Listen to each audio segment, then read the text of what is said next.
श्री कृष्ण और अर्जुन के संवाद में मोक्ष संन्यास योग नामक 18वां अध्याय।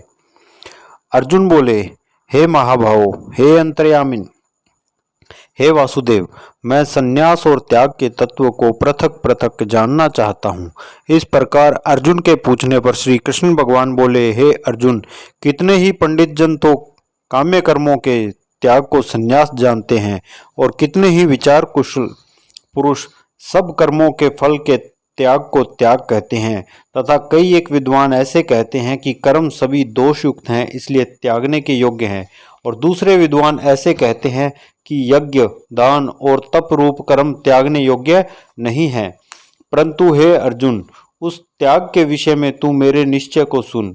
हे पुरुष श्रेष्ठ, वह त्याग सात्विक, राजस और तामस ऐसे तीनों प्रकार का ही कहा गया है, तथा यज्ञ, दान और तप रूप कर्म त्यागने के योग्य नहीं है, किंतु वह निस्संदेह करना कर्तव्य है, क्योंकि यज्ञ, दान और तप ये तीनों ही बुद्धिमान पुरुषों को पवित्र करने वाले हैं।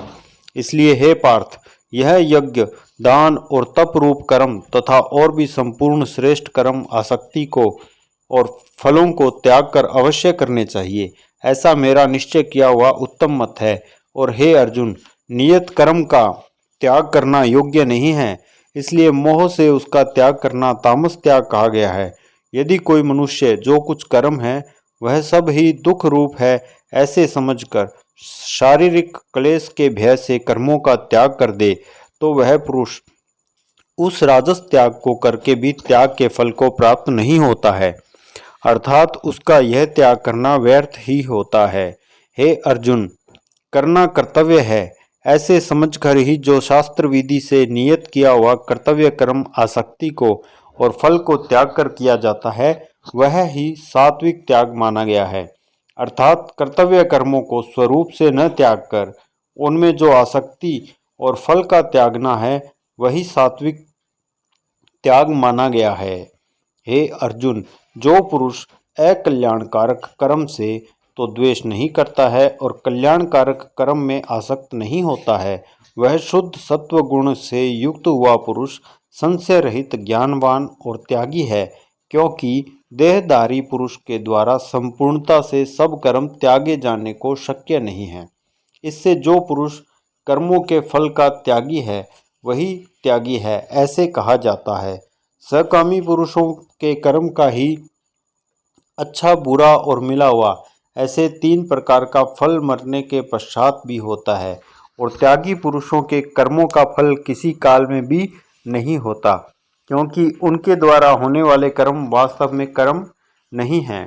हे महाभावों, संपूर्ण कर्मों की सिद्धि के लिए अर्थात संपूर्ण कर्मों के सिद्ध होने में यह 5 हेतु सांख्य सिद्धांत में कहे गए हैं, उनको तू मेरे से भली प्रकार जान। हे अर्जुन, इस विषय में आधार और कर्ता तथा न्यारे न्यारे करण और नाना प्रकार की न्यारी न्यारी चेष्टा एवं वैसे ही 5वां हेतु देव कहा गया है, क्योंकि मनुष्य मन, वाणी और शरीर से शास्त्र के अनुसार अथवा विपरीत भी जो कुछ कर्म आरंभ करता है, उसके यह 5 ही कारण हैं। परंतु ऐसा होने पर भी जो पुरुष अशुद्ध बुद्धि होने के कारण उस विषय में केवल शुद्ध स्वरूप आत्मा को कर्ता देखता है, वह मलिन बुद्धि वाला अज्ञानी यथार्थ नहीं देखता है। हे अर्जुन, जिस पुरुष के अंतःकरण में कर्ता है ऐसा भाव नहीं है तथा जिसकी बुद्धि सांसारिक पदार्थों में और संपूर्ण कर्मों में लिपायमान नहीं होती है, वह पुरुष इन सब लोकों को मारकर भी वास्तव में न तो मारता है और न ही पाप से बनता है। हे भारत, ज्ञाता, ज्ञान और ज्ञेय ये तीनों तो कर्म के प्रेरक हैं, अर्थात इन तीनों के संयोग से तो कर्म में प्रवृत्त होने की इच्छा उत्पन्न होती है, और कर्ता, करण और क्रिया यह तीनों कर्म के संग्रह हैं, अर्थात इन तीनों के संयोग से कर्म बनता है। उन सब में ज्ञान और कर्म तथा कर्ता भी गुणों के भेद से सांख्य शास्त्र में 3-3 प्रकार से कहे गए हैं, उनको भी तू मेरे से भली प्रकार सुन। हे अर्जुन, जिस ज्ञान से मनुष्य पृथक पृथक सब भूतों में एक अविनाशी परमात्मा भाव को विभाग रहित समभाव से स्थित देखता है, उस ज्ञान को तू सात्विक ज्ञान जान। और जो ज्ञान अर्थात जिस ज्ञान के द्वारा मनुष्य संपूर्ण भूतों में भिन्न भिन्न प्रकार के अनेक भावों को न्यारा न्यारा करके जानता है, उस ज्ञान को तू राजस जान। और जो ज्ञान एक कार्य रूप शरीर में ही संपूर्णता के सदृश आसक्त है, अर्थात जिस विपरीत ज्ञान के द्वारा मनुष्य एक क्षण भंगुर नाशवान शरीर को ही आत्मा मानकर उसमें सर्वस्व भांति आसक्त रहता है, तथा जो बिना युक्ति वाला तत्व अर्थ से रहित और तुच्छ है, वह ज्ञान तामस कहा गया है। हे अर्जुन, जो कर्म शास्त्र विधि से नियत किया हुआ और कर्तापन के अभिमान से रहित फल को न चाहने वाला पुरुष द्वारा बिना राग द्वेष के किया हुआ है, वह कर्म सात्विक कहा जाता है। और जो कर्म बहुत परिश्रम से युक्त है तथा फल को चाहने वाले और अहंकार युक्त पुरुष द्वारा किया गया है, वह कर्म राजस कहा गया है।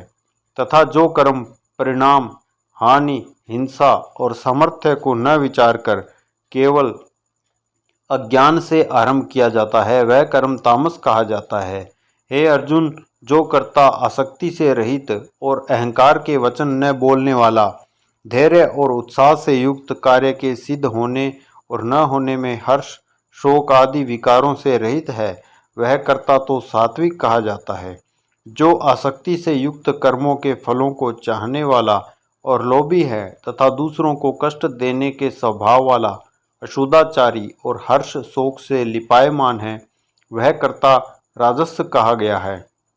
जो विक्षेप युक्त चित्त वाला, शिक्षा से रहित, घमंडी, धूर्त और दूसरों की आजीविका का नाशक एवं शोक करने के स्वभाव वाला, आलसी और दीर्घसूत्री है, वह कर्ता तामस कहा जाता है।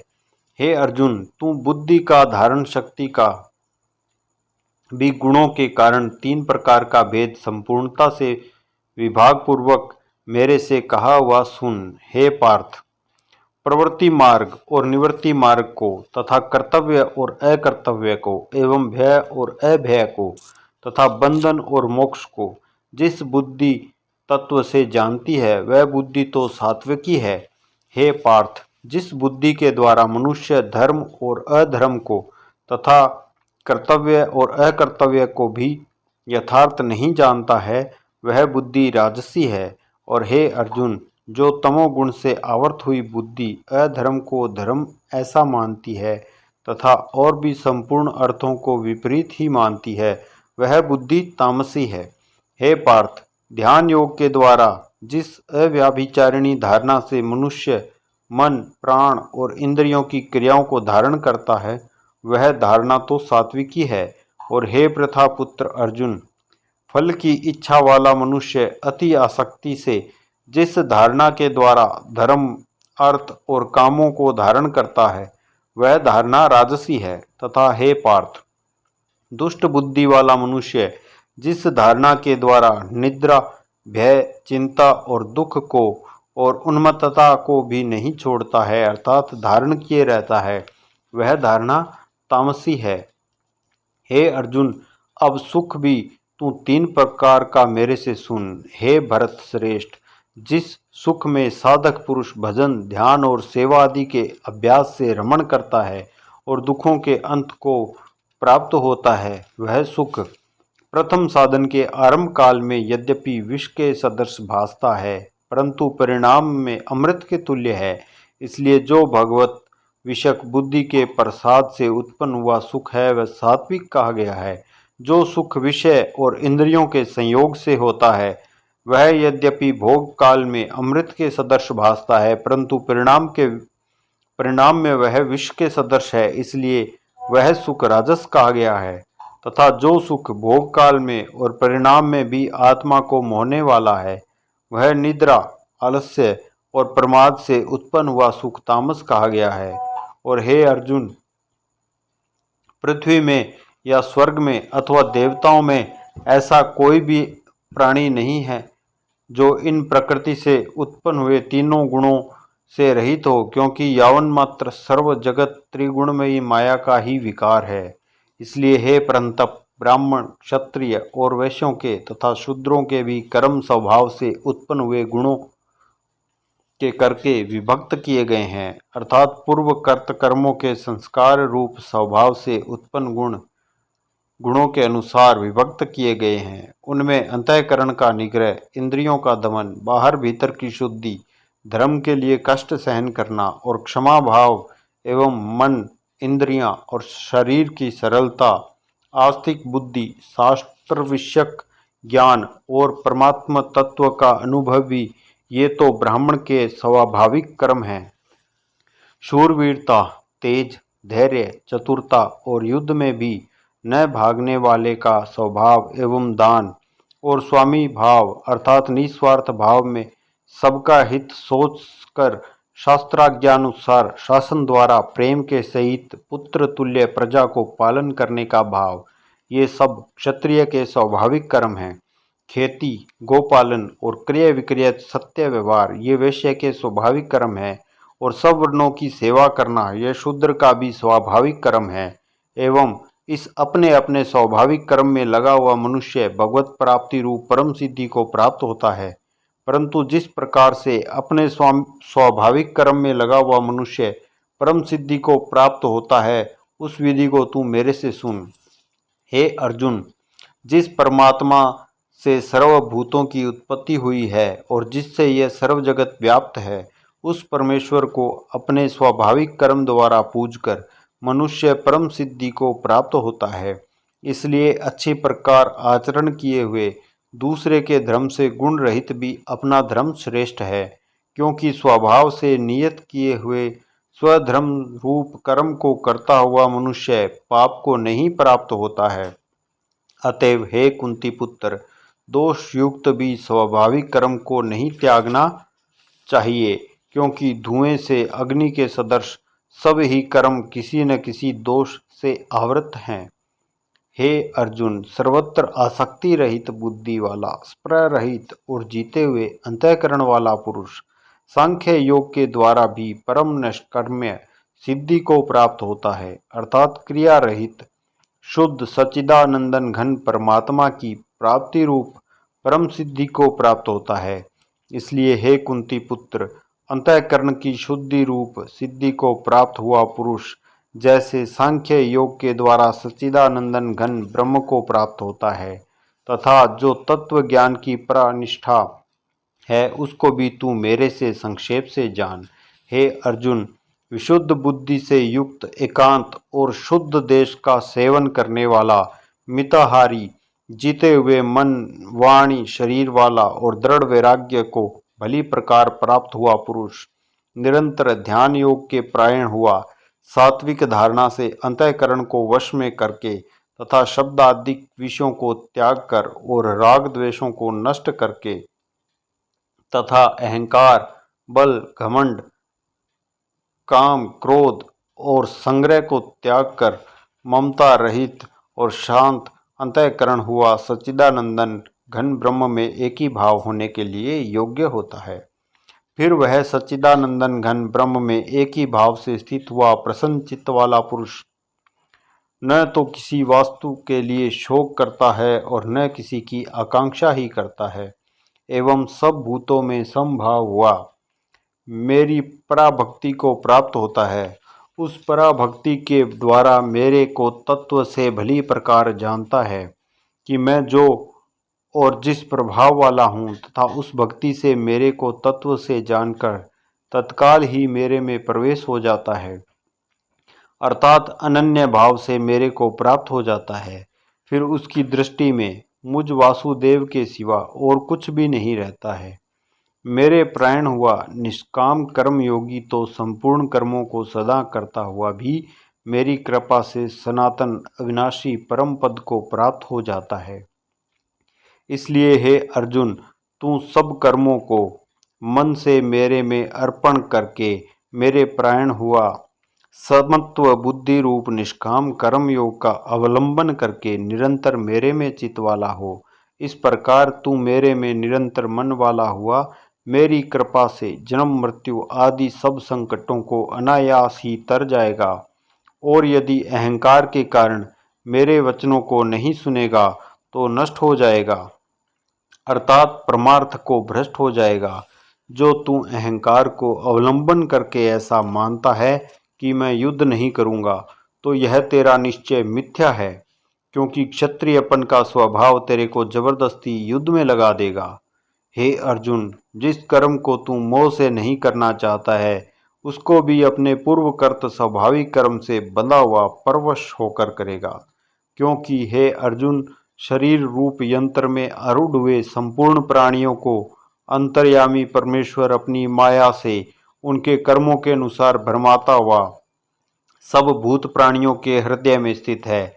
इसलिए हे भारत, सब प्रकार से उस परमेश्वर की ही अनन्य शरण को प्राप्त हो, उस परमात्मा की कृपा से ही परम शांति को और सनातन परम धाम को प्राप्त होगा। इस प्रकार यह गोपनीय से भी अति गोपनीय ज्ञान मैंने तेरे लिए कहा है। इस रहस्य युक्त ज्ञान को संपूर्णता से अच्छी प्रकार विचार के फिर तू जैसे चाहता है वैसे ही कर, अर्थात जैसी तेरी इच्छा हो वैसे ही कर। इतना कहने पर भी अर्जुन का कोई उत्तर नहीं मिलने के कारण श्री कृष्ण भगवान फिर बोले कि हे अर्जुन, संपूर्ण गोपनीयों से भी अति गोपनीय मेरे परम रहस्य युक्त वचन को तू फिर भी सुन, क्योंकि तू मेरा अतिशय प्रिय है। इससे यह परम हितकारक वचन मैं तेरे लिए कहूँगा।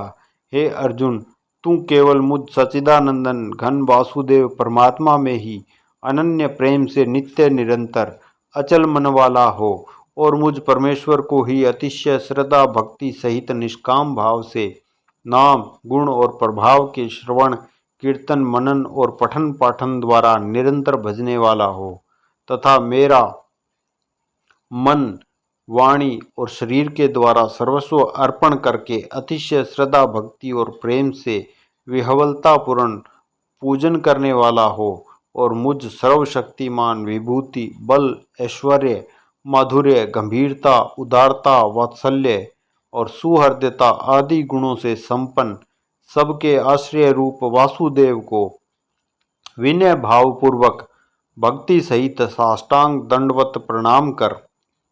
ऐसा करने से तू मेरे को ही प्राप्त होगा, यह मैं तेरे लिए सत्य प्रतिज्ञा करता हूँ।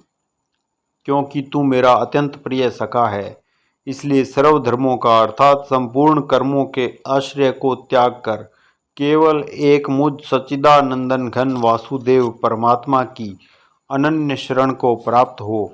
मैं तेरे को संपूर्ण पापों से मुक्त कर दूंगा, तू शोक मत कर। हे अर्जुन, इस प्रकार तेरे हित के लिए कहे हुए इस गीता रूप परम रहस्य को किसी काल में भी न तो तप रहित मनुष्य के प्रति कहना चाहिए और न भक्ति रहित के प्रति, तथा न बिना सुनने की इच्छा वाले के ही प्रति कहना चाहिए। एवं जो मेरी निंदा करता है उसके प्रति भी नहीं कहना चाहिए, परंतु जिनमें यह सब दोष नहीं हो ऐसे भक्तों के प्रति प्रेम पूर्वक उत्साह के सहित कहना चाहिए। क्योंकि जो पुरुष मेरे में परम प्रेम करके इस परम रहस्य युक्त गीता शास्त्र को मेरे भक्तों में कहेगा, अर्थात निष्काम भाव से प्रेम पूर्वक मेरे भक्तों को पढ़ावेगा या अर्थ की व्याख्या द्वारा इसका प्रचार करेगा, वह निस्संदेह मेरे को ही प्राप्त होगा। और न तो उससे बढ़कर मेरा अतिशय प्रिय कार्य करने वाला मनुष्यों में कोई है और न उससे बढ़कर मेरा अत्यंत प्यारा पृथ्वी में दूसरा कोई होवेगा। तथा हे अर्जुन, जो पुरुष इस धर्म में हम दोनों के संवाद रूप गीता शास्त्र को पढ़ेगा अर्थात नित्य पाठ करेगा, उसके द्वारा मैं ज्ञान यज्ञ से पूजित होऊंगा, ऐसा मेरा मत है।